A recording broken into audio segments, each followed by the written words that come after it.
Depuis 50 ans, la Maison Dunkerquoise agit en faveur de l'accession sociale à la propriété. À sa création sous l'égide du CIL de la région dunkerquoise, son ambition est de construire des habitations pour des familles ouvrières avec la perspective qu'elles en deviendront propriétaires. Située aujourd'hui rue Poincaré à Dunkerque, elle partage ses locaux avec le siège social de la Maison Flamande. Acteur du logement social, cette dernière se mobilise depuis 40 ans afin de proposer un toit pour tous.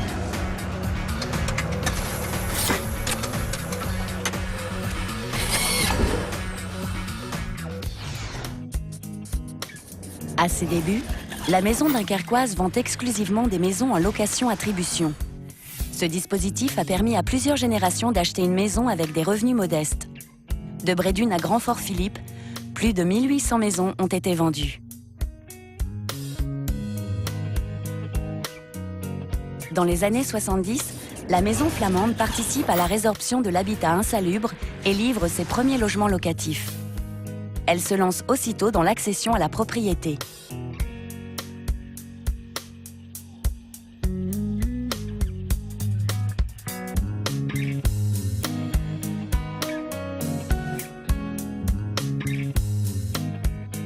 Elle bâtit ses premiers foyers dont la gestion est assurée par des associations à caractère social.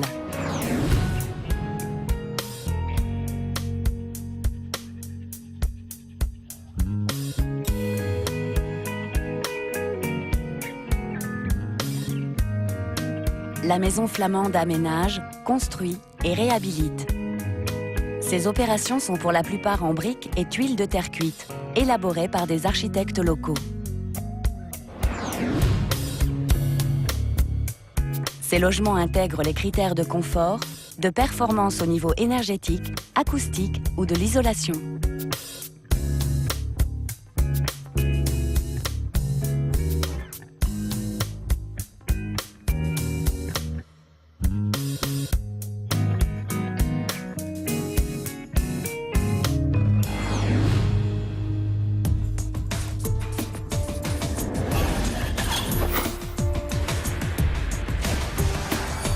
Dans les années 80, la Maison Dunkerquoise devient une coopérative de production d'HLM.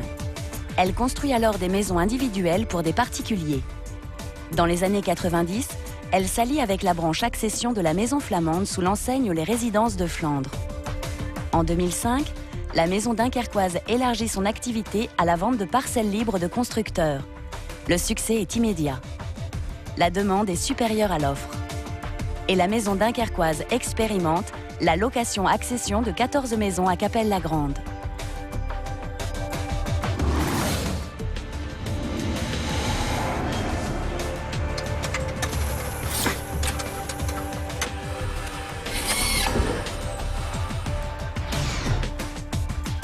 Opérateur urbain, la Maison Flamande conçoit des espaces de vie attrayants. 9 hectares sont aménagés sur la commune de Givelle dans un esprit de mixité sociale et d'habitat.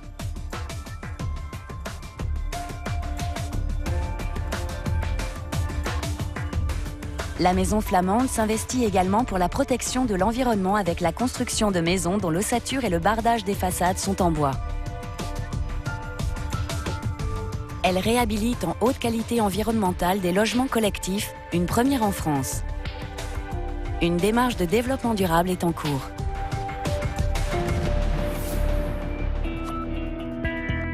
La Maison Flamande crée l'association Estia pour le maintien à domicile des personnes âgées. Locataires d'un appartement au sein d'une résidence sécurisée, elles sont entourées d'une équipe 24 heures sur 24. La Maison Flamande innove également en équipant ses propres logements de douche, de toilettes rehaussées ou de barres d'appui à la demande de ses locataires âgés. Elle réalise aussi de nombreuses opérations pour personnes âgées. La résidence Le Lys Rouge est un exemple de bellinage avec de l'habitat individuel et collectif.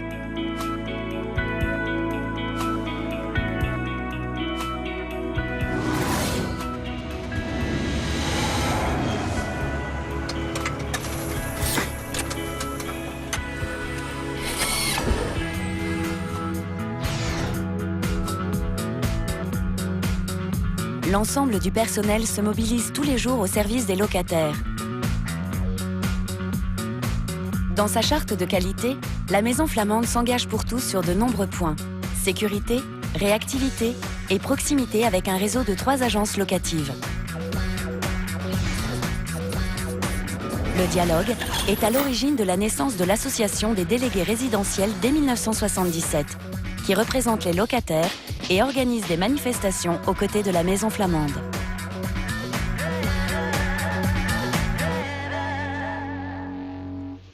L'habitat fait partie des points sensibles liés au développement durable. Nous réaliserons prochainement sur le site du Grand Large, en collaboration avec des partenaires privés et sociaux, des logements qui s'efforceront de répondre à cette attente. Notre challenge est de construire des logements de qualité, non énergivores, non polluants, avec un loyer maîtrisé. Il faut savoir qu'un projet immobilier nécessite de plus en plus de préparation et de concertation autour du foncier, de la dépollution, des fouilles archéologiques, des études de sol, de la démolition. Il y a également la réglementation thermique, acoustique, sur l'accessibilité, les contrôles des services techniques de l'État, des collectivités, de l'architecte des bâtiments de France, de la police de l'eau, de la DAS, des réactions des riverains, et j'en passe. Chacun de ces mots-clés a un impact sur le coût global et le délai de réalisation du projet.